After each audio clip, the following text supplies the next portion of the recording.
who can see this particular ongoings in our country. And actually he's being assisted by the media houses all over. They're trying to bring him live feeds on what is happening on the ground. So can't he come out and see how this issue can be addressed? These people are educated. These are not uneducated ones. These are people, if he resonates with them, if he tells them, guys, I have been in office for 2 years. I know I may have failed you. Give me 1 more year so that I can try to change things around. Give me some time. These are people who may listen to him. All right. But his approach is so wanting for now. All right. And this particular evening, let him pay a visit to these boys who have been shot at the hospitals. Let him even try and find time for these families that are grieving. Let him find time for those ones who are being buried yesterday, today, and tomorrow. That is how you show the aspect of humanity, even as you are the president of our country. Mm-hmm. That is how you will show that these protesters, that you are trying to understand their scenario. That is how actually he's also supposed to come out and also condemn the police brutality. Because the police and the protesters and all those, even those who are criminal elements, he is responsible for everyone. He is their president. All right. And I think that's the approach he needs to give it. Shuhi, how then, Suleiman says there is a way we can be able to have a trained police force to be able for the police to know that these are peaceful protesters and these are criminals, yeah, right, or goons. Would there be a distinction to say, okay, so these guys are taking advantage of the chaos, but are they protesting or are they causing chaos? I think it's quite possible. One of the things I believe they teach at Kiganjo, and I'm specifically now talking about our police. One of the things I think they teach at Kiganjo is criminology or criminal psychology. It's very easy for police, and by the way, they're very professional. They're very professional. It's just that there are within their midst some elements that love violence, that are quite bloodthirsty, that do some terrible things, but it's not the entire National Police Service that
Yende mbele yao.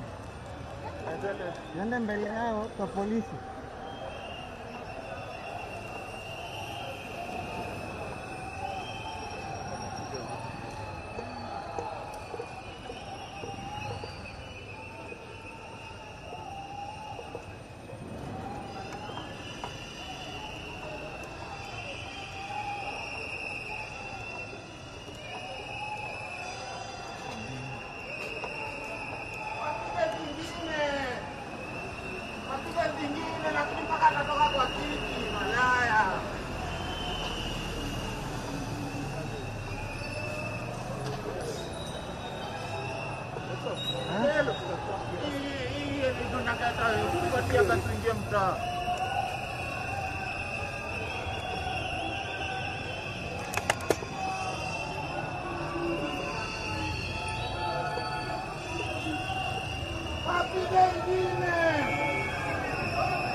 Umechoka life ya kunyanyaswa.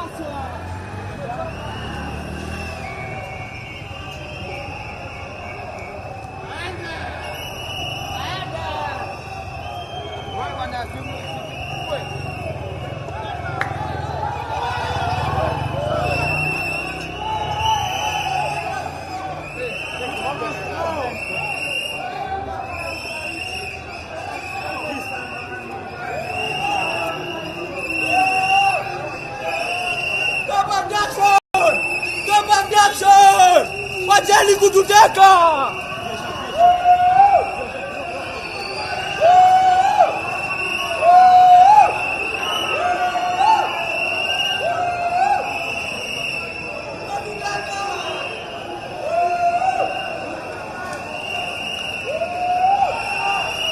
Morgan.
Move back, move back, move back, move back.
Kwani umeamua kupita na huku ndani?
Kama una kazi toka hapa.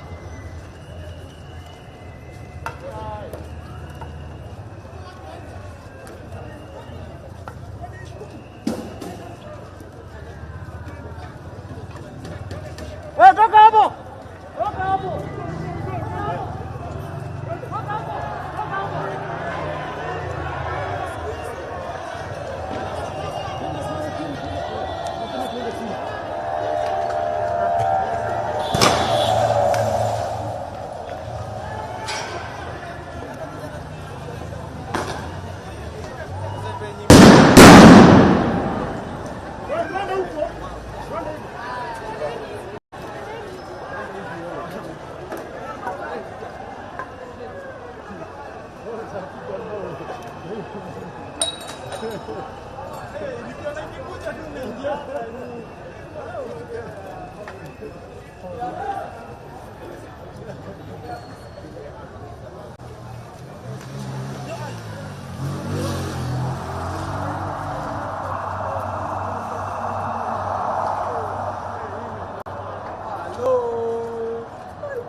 Ati naogopa kuenda nyumbani.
Ni ile amani.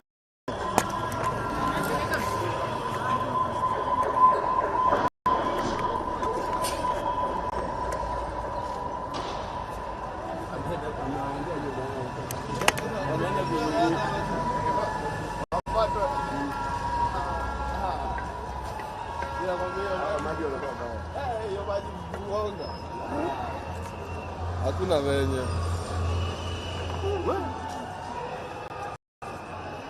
Siwangashukishwa hapo.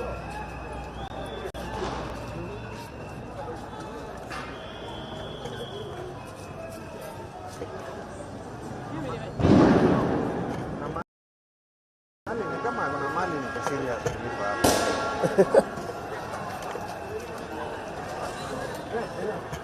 Hiyo mama usikaenda kurarua. Usipokaa nyuma ya ukuta hapa hii mawe inakumaliza.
secretaries to be clearly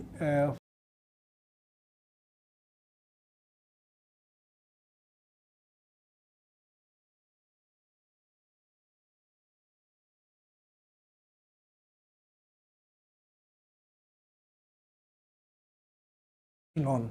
You find one of your cabinet secretaries to be clearly found, maybe let's say corrupt, by a certain committee of the National Assembly, or an impeachment motion is brought to the floor of the House. Now you end up thwarting the whole the impeachment process. Corrupt. Is it about protecting your friends, or it's about delivering to the people of Kenya? Let's start it from there. There is nothing like soul searching is doing. He awarded his best friends to those particular cabinet slots. And when you look at the question of CSS, it's a very important question that has come up at the right time. Otherwise, he would have ended up equally giving those slots to those particular persons, about 50 or 40 of them. You know, at one point, we are told we are not raising enough funds that meets our budget. In other words, we have a budget line that we are not even so much keen on in terms of what we need as a country. So let's say you set a budget of around 4 trillion, but you know your country can only raise 2 to 3 trillion. Why will you want to focus on such a budget and waste a lot of resources on that when you can just work on what you need? I remember President his last term, when it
leaderless, is not directed by anyone. So there is no one to negotiate with, no one to talk to, and no one to convince to cede the ground. What the president should do, in my opinion, is to struggle and harness the national goodwill so that the nation is with him in convincing the Gen Z to stop the demonstration. But unless and until the president harnesses the national goodwill through action, we are going to continue witnessing these demonstrations, which are causing untold havoc to the economy of our country and to the social fabric of our nation. We've just listened to the Right Honorable Prime Minister's party, Raila Odinga's ODM, give a press conference, and we thought that it was going to be a press conference that is going to call for calm and what. But what we see is actually a rubber stamp to what is going on, and still calling on the president to react toward the Gen Z, the demands that he has been given. And you know, this has moved away from being a Gen Z movement, because what we are seeing now is the Gen Z themselves calling on all Kenyans of all walks of life, of all ages, to marshal their support behind this mass movement. In terms of, before we get to the ODM and their statement, in terms of how the Kenyan government has responded to the protests, we know that the president has addressed the nation 3 times now. So in terms of the response to these protests and what impact this had on this mass movement, what is your analysis on Kenyans' response to the president, even now being open to dialogue this coming Thursday? One, in the eyes of Kenyans, the president has been abandoned. He is seemingly the only one who seems concerned in government that there are demonstrations. The rest of government is not speaking. The minister in charge of security and interior has not spoken to the nation for the past more than 72 hours. And the president has been making serious attempts to speak to the nation, but the nation seems not to be listening. Why is the nation not listening? Perhaps the president is not speaking to the heart of where the problem is. There was a list that was circulating within social media of the demands that people are making. And these are not the demands by the Gen Z. It's the demands of the Republic coming through the Gen Z. Even the simplest of the demands, by now and by demonstration of goodwill, I think the government and the president ought to have acceded to one or two to demonstrate to Kenyans that we are indeed concerned about what this generation is raising. What the president requires does not even require the Thursday meeting, a forum. The president can issue an executive order that will address 70% of what this young generation has raised. The offices, the corruption issues, the regulation of government, reducing of the ministries is something that the president can do through an executive order. He doesn't have to wait for the meeting. And if the Kenyans have to listen, then we have to keep asking the government, what is the bare minimum you are doing before people go on to the negotiations? But without that, I think we're going to go into much storytelling.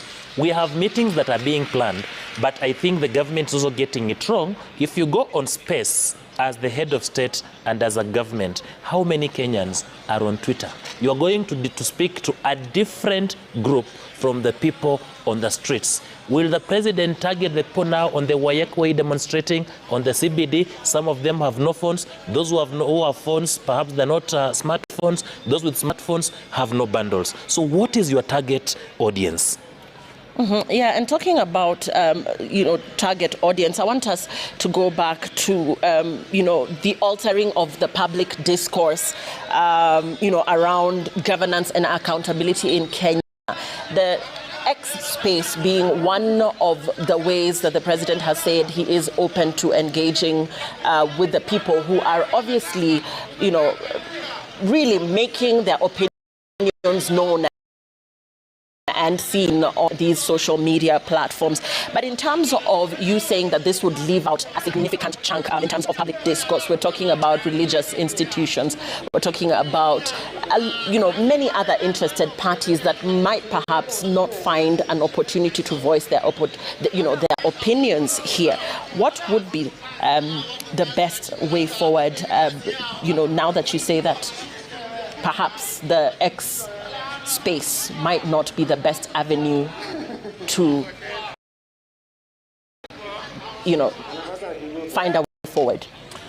One, the president needs to start by demonstrating goodwill, the general goodwill, by doing the bare minimum.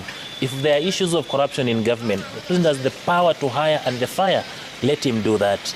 If there are things he can do without necessarily getting approvals of institutions, let him do that. And secondly, he has to break the audience into some targeted groups. If you want to meet the youthful people, go to the social media.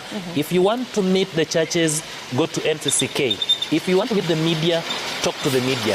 If you want to meet the religious community, the business community, go to different business communities. And he must release his government to deal with this issue. The government, the public is wide. He may not be able to address all the issues as the head of state. He must first bring his government together, and he must ensure that the whole of government approach is involved in solving this crisis. For instance, we have people who listened to him on Sunday, but how many people are able to watch the mainstream media that he was speaking to? This is the time to even go to the local media stations and speak to the people. This is the time to organize county-based forums and speak to the stakeholders. If he is alone and he can manage this, let him do it. If he has the government that he can delegate, let him do it. But there seems to be a breakdown in communication between the president, between the government, and the people who are being governed. And that is why, as he speaks, nobody seems to be listening. And that tells him he has to change the approach of engaging Kenyans. Nobody seems to be listening, but do you believe that this wave of activism could lead to substantial changes in government policy? The things that people are basically talking about, governance, accountability, political dynamics. Do you think that we will see a shift by taking to the streets and by continuing to say what you're saying is not enough, we're still not hearing you, you're still not hearing us? With this very aggressive and continuing wave of activism, are we likely to see any substantial change? Yes, and we're already witnessing the substantial change because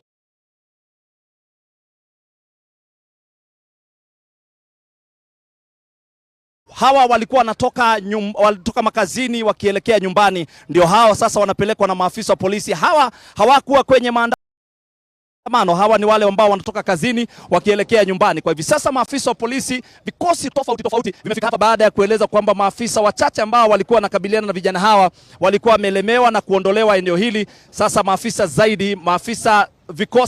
vikosi nafikiria zaidi ya vikosi 12 sasa vimefika eneo hili kuhakikisha kwamba eneo hili linadhibitiwa. All right, Frederick Mutiriri joining us via phone. He's right now along Wayaki Way, but he'll be heading back to the Kangemi flyover to give us a glimpse of what happened. Of course, a lot of confrontation between police and a crowd of youth that had that if this goes unmitigated, we're going to cause havoc and untold mystery in terms of economic and the social fabric of the nation. People are dying, lives are being lost, property is being destroyed, and we do not seem to have an end game to all these. This is a movement that is leaderless. This is a movement that is tribeless. You can't go back to your tribe and say, I am under attack. Even at your own home turf, people are demonstrating. You can't go back to the leader and say, please let us talk. They have no leader. So it calls for some high level of wisdom and approach to tackle this movement. There have been concerns that as these protests continue, there's the risk, of course, of loss of lives. Let's talk about the role of police and security officers in managing these demonstrations. Of course, we've seen use of disproportionate force against the protesters. We've seen incidents involving the firing of live ammunition, wielding of batons, deployment of tear gas, the purple rain, or is it the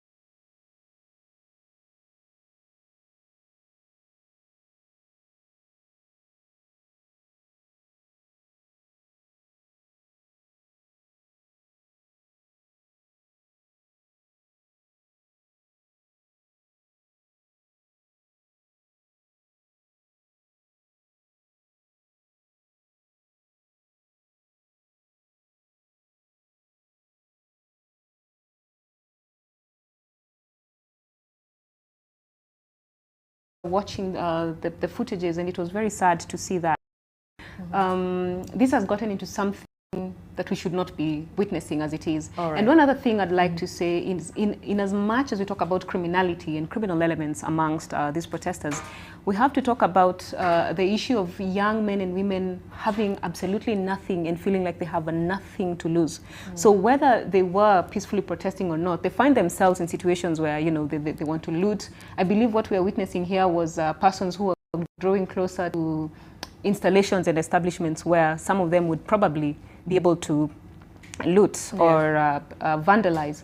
So young men and women who probably did not even have that intention end up being in that situation. There's the issue of mob psychology. There's the issue of young men and women seeing what they're seeing on social media from their leaders and thinking, why can't I also have something? I am trying to play by the books, but the system is rigged against me. Why can't I also have what others have, that kind of thing. So what we're witnessing is not a good situation. What we're witnessing is a situation that was protracted recklessly and should never have gotten to that point. And I'm hoping that as we watch these situations, as we monitor everything this week, and remember even the international community has been monitoring, as my brother mentioned. Guterres made a statement, I believe it was Tuesday last week, after the parliament situation. We have seen leaders from other countries give their views and talk about how they are closely monitoring the situation. Right. That is not a good image for us as a country. We have created an image of people who are progressive, a democracy that actually works. institutions, government institutions that work, and as per our constitution, a very strong constitution that is very pro-people. So it is my hope that as we continue this conversation, as we continue seeing some of these images, things will be able to de-escalate. But everyone within the government has to have a sense of reflection and calm down. Kila mtu lazima ashuke. Kila mtu ashuke. Kila mtu ashuke. All right. Yeah. So we'll continue to just give you those live pictures from Wayaki, when of course it is situation in Kangemi, of exactly what is happening. Police that had been pushed from the area up to Wayaki Way, but they're now making their way back to that area. What we also know is that in Nyeri, police in Karatina have lobbed tear gas to disperse protesters who are trying to gather. And also a quick update on IPOA, which says it is awaiting expert reports and more witness statements to complete the probe into the deaths of Rex Masai, Evans Kiraitu, and the 37 others were killed in the protest last week. And also foreign embassies are warning nationals as the protests continue.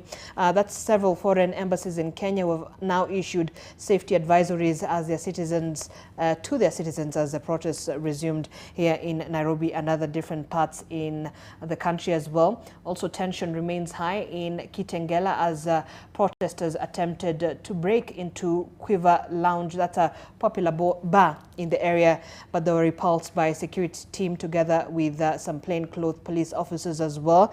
And also in Nakuru, running battles between police and protesters in the city continued.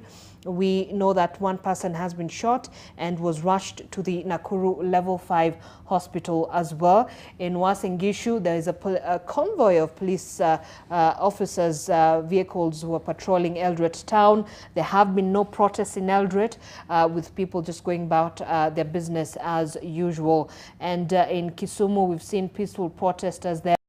Some of them kneeling down a few meters from the Kisumu State Lodge as well. But we'll continue giving us, you the updates of what is happening in those various parts of the country. But Suleiman, when you're also looking at the shift in terms of the focus on the churches and other religious places as well, there has been intense focus there.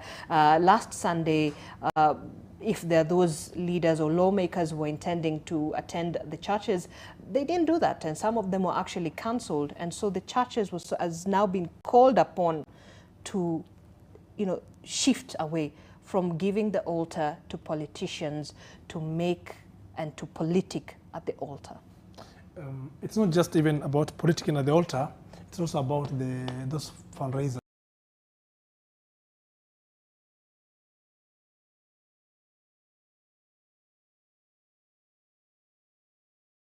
Past Kangemi to all the way to Zero, they have to walk along, but even the road itself is not passable right now because there are protesters throwing stones, blocking the roads, and they're fighting with the police officers right now. So the pictures you're seeing there are protesters. It's very, very crazy. You can see water cannons on the other far end, pushing protesters with the water. And ensuring that they keep them at bay, not to move closer to be able to access the CBD. But as of now, things are crazy and chaotic. The scenes we are seeing from Kangemi, not really appealing in terms of the good picture you'd have wanted to see, but it's something else. So police officers still coming in. We have seen other police officers in many vehicles still coming in to reinforce and give their colleagues a backup here and see how things go. But businesses in Kangemi remain closed, and people, most of them have stayed at home while the protesters are on the road. So the loss in terms of numbers, in terms of money today within the CBD, Nairobi, and even Kangemi itself is massive. We don't know how they're going to recover from this one because that's how it is. You don't sell today, maybe you wait for tomorrow. Make you sleep. So for now, that is it from Kangemi and especially Wayaki.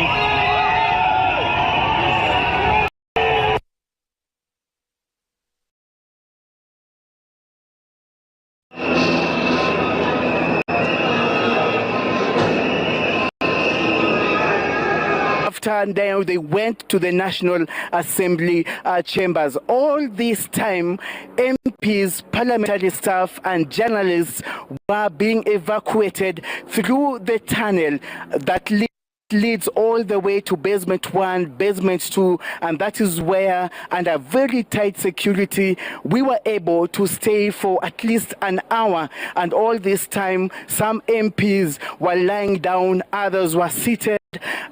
You could see the shock. You could see the unexpected. In the afternoon, it was not possible for people to pass here. Vehicles which passed here were belted with stones, and so many remain stuck on the other side of Limuru Road. That is on your way. For vehicles coming from Kisii and other areas, they are stuck behind there, waiting for the police to clear this road. It's been now 4 hours since the police arrived here to clear this road, and they have not been able to do so. With the current backup and reinforcement that they have called right now, there are more than 100 police officers right here and 4 water cannons trying to disperse the protesters and ensuring that they open this road. We don't know how long it's going to take them to ensure that they clear this road, but the public service vehicles are picking people from here around Quickmart to town and dropping them here because they can't go past Quickmart. The roads are blocked and police officers are trying as much as they can to unblock this road, to open them up for vehicles to pass. It's going to take a lot. I'm seeing more lorries with police officers. Actually, I've seen like 4 lorries pass here. That means it's in full. There are 48 more police officers who have come into here. So I don't know how long this is going to take and how it's going to affect so many people, but many are stuck on this road, not knowing if they will get into Nairobi or not, because this is a highway. And if you look at, unless you go to Ngong, then try to access the CBD. That's the only way that you can do that, because you can't go into town using other roads. So it depends on how able they are to move to Ngong, then access the CBD, or otherwise they'll go to Kawangware, then try to access the CBD. Even the CBD is not a place where people are supposed to be right now. It's chaotic. So it's a disruption of businesses, a disruption of so many people's plans. What they want to do today, they might not achieve it. So you wait and see how this pans out. But so far, so good.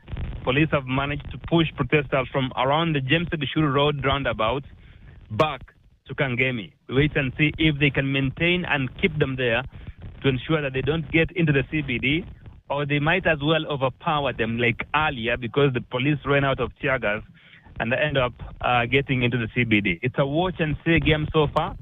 So good, we are here and we'll keep you updated what happens. But from afar, you can hear those are police firing rounds right here along Wayaki Way and in Kangemi. So we wait and see how things pan out. All right, Jeff Mogire, thank you so much for that update and stay safe. All right, Mogire coming to us live from Kangemi, just giving us the latest when it comes to happenings around the Kangemi area. And we saw earlier on in the morning, vehicles were not able to pass through that side. And as he has informed us, it's been 4 hours since the roads were closed off in order for the police to maintain law and order around that place. And we've seen vehicles coming from the other side also have been stuck. They can't get into the CBD. And earlier on, we were speaking about the Federation of Kenyan Employers also criticizing the government overuse of excessive force on protesters, indicating that their right to peaceful protests must be respected and protected.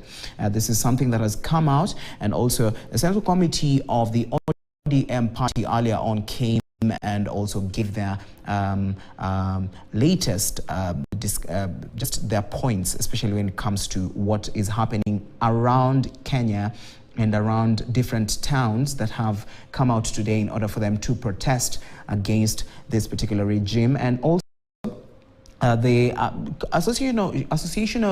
the Kenya Association of Manufacturers has also termed the situation volatile, noting that this was last week, noting that many businesses had closed operations, but noted that for business owners it was balance of whether to lose business for a short period or achieve better outcomes in the long run. So therefore we'll just be looking at that, and on your screen, as you can see, we have the CBD Nairobi, where it seems calm is slowly just setting in from what we were seeing earlier on a few hours ago or minutes ago, where protesters were engaged in running.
something to spread.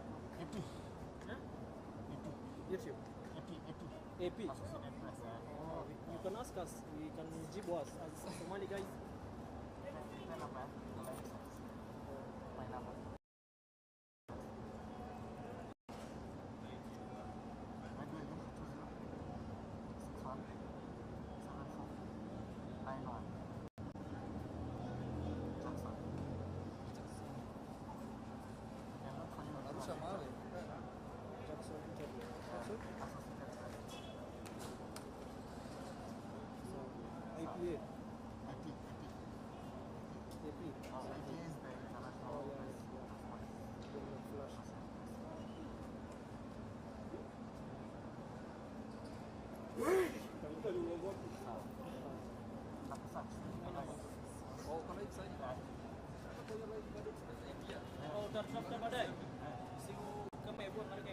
Bado kwenye live tunaweza sema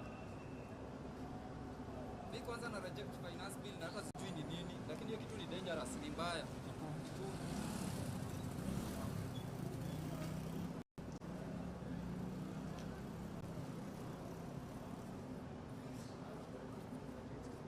Nilikuwa live ya music. Nilikuwa TikTok. 10,000 views ulikuwa na launch. Nilikuwa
pale nikianguka.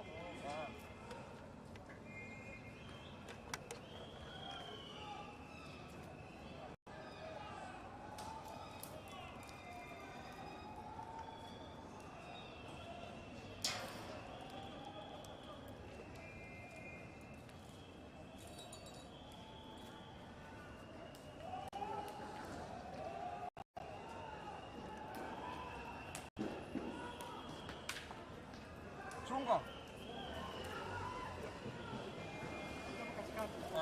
Sekitulia hapo.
Umechafuka sana sana. Hapo kuna barabara. Otherwise, go fit. Hata isinya sio? Actually not one way.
Acha nikaje.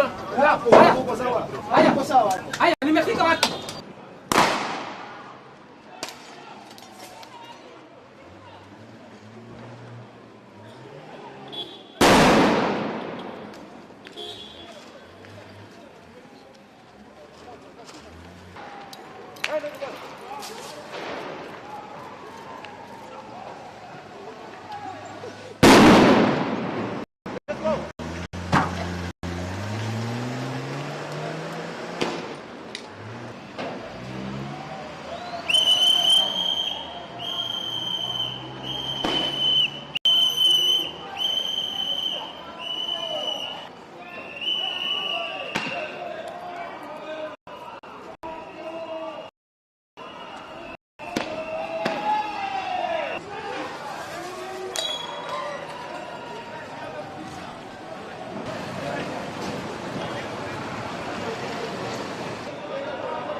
I've not done anything.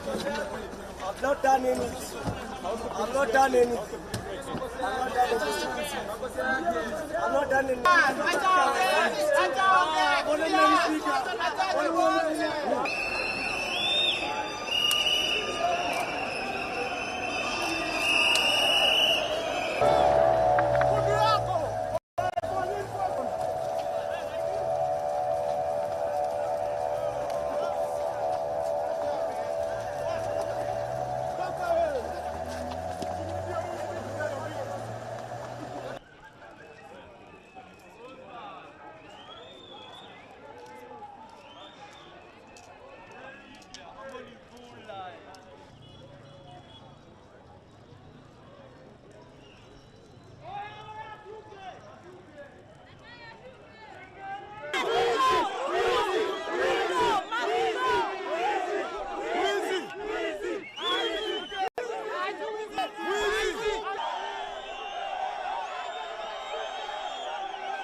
unajua okay. He built his campaign on promises made to young people. And today there was a website that was launched with the 460. You promised us to reduce unemployment, you promised to tackle corruption. Ruto himself positioned himself as a hustler who's going to bring young people jobs, who is, you know, the antithesis. We've seen these trucks continue to drive through. We've seen them drive.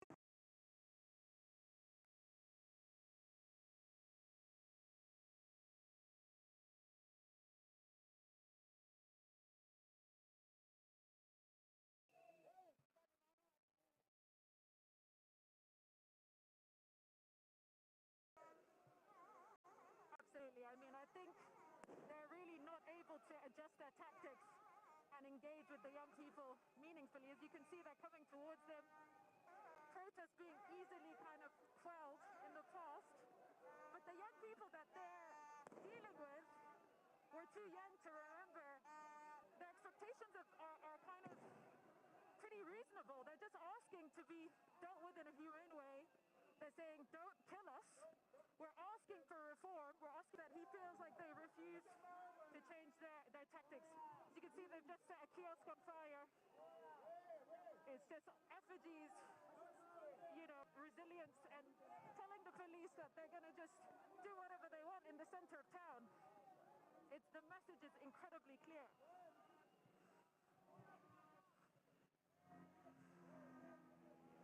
Absolutely.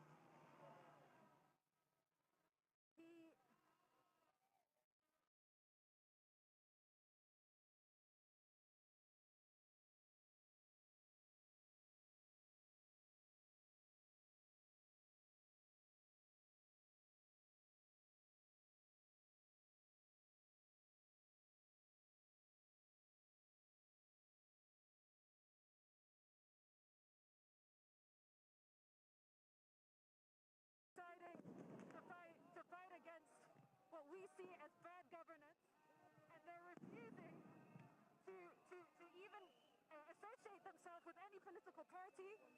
They've just kept it apolitical, youth-led, leaderless, and they've said that time and time again. This is a Gen Z protest. We're engaged, we're educated. We spoke to a member of the opposition party.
we currently have a president who is not a president.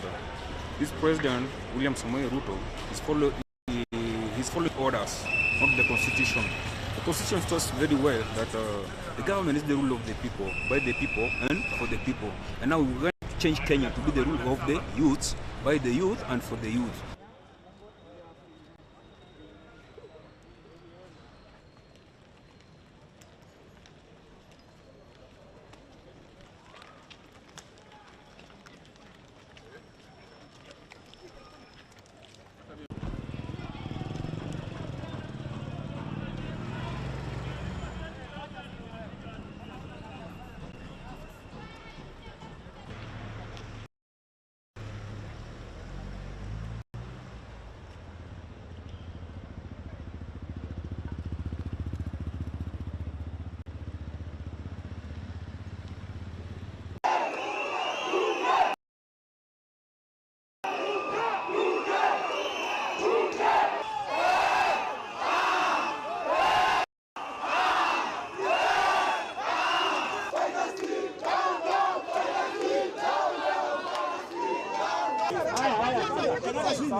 Reject finance bill! Reject finance bill!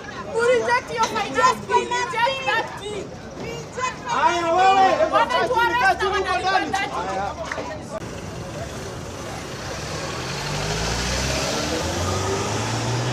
I mean, we can't even afford diapers for the kids anymore. There are no vaccines in the hospitals for the children. We need this government to do something, and we can't just be praying all our problems away.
We are here.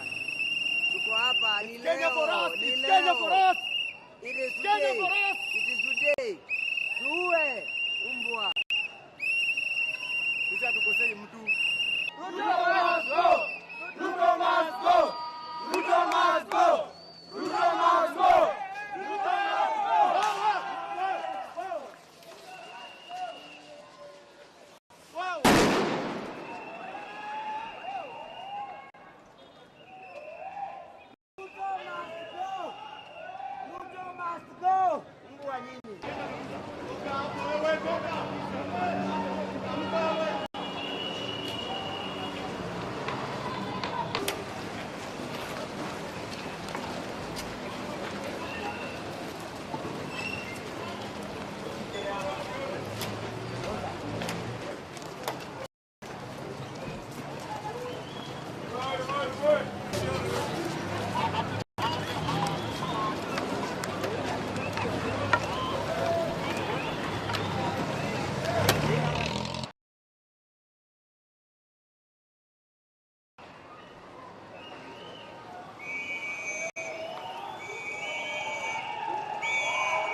Soma lebo.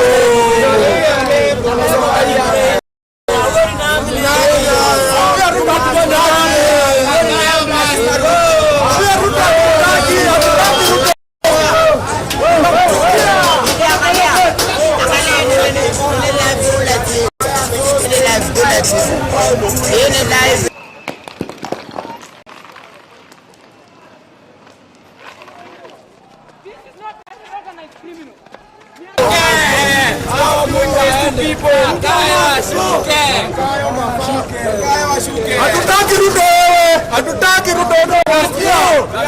Ruto wasikia manze. Tunamchukia wewe. Tumoja zifanya tuangushe hii country. Isikize.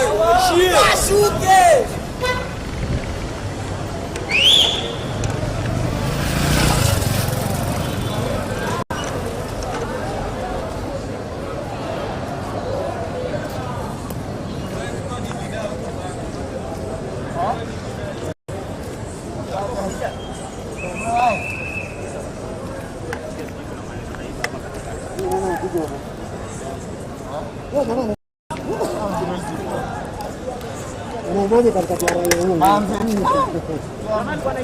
Asina anaangusha hapo wewe. Ameangusha hapo Hapo hiyo.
Mama day bwana. Kazi tena. Kazi sisi. Mimi natokesha hivi. Ile maandamano hivi. Ya wana watu wana na street moja. Ndio boys. Wanatembea vikundi ndio wanaenda huko na Ruto na maboy. Na wale mateja wako hapo.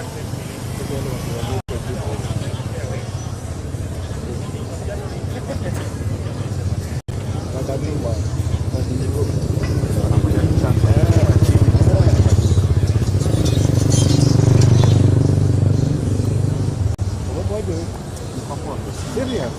Nilipona nini? 10 years ago, man. 10 years ago. Because it was like 2015. No, 2009. About 9-10. By the way, it can be 2015. Yeah, no. You have to get it for CTV. 2010, ndio? 10, kwenye referendum. Kama hiyo man. Those are 14 years. Hapo ni dogo za poteleana. Hapa sasa hivi tunapatana, tunasoma kusoma sisi. Hivi tuko concentrated place moja tu.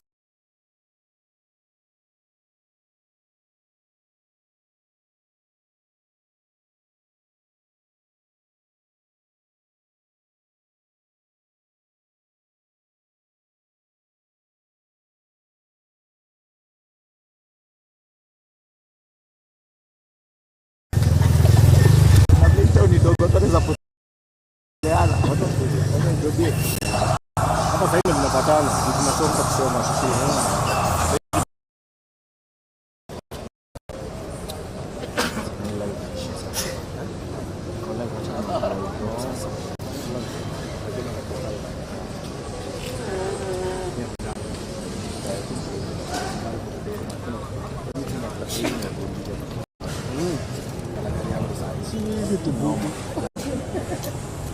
Sari tu.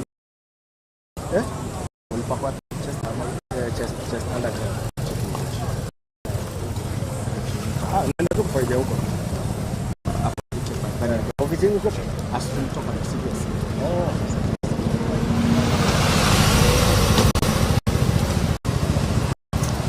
I hope ndapata. Hiyo masomo sawa kwa kanisa masomo za nini? Za pao hapo kwa ofisi. Hata ukipanda ground hapo tu kwa leo na faidi hapo. Acha nikupe pesa hili no.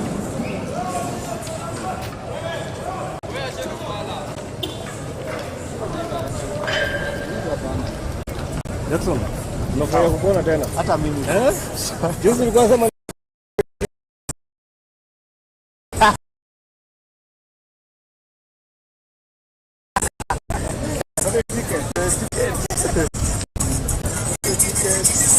ticket.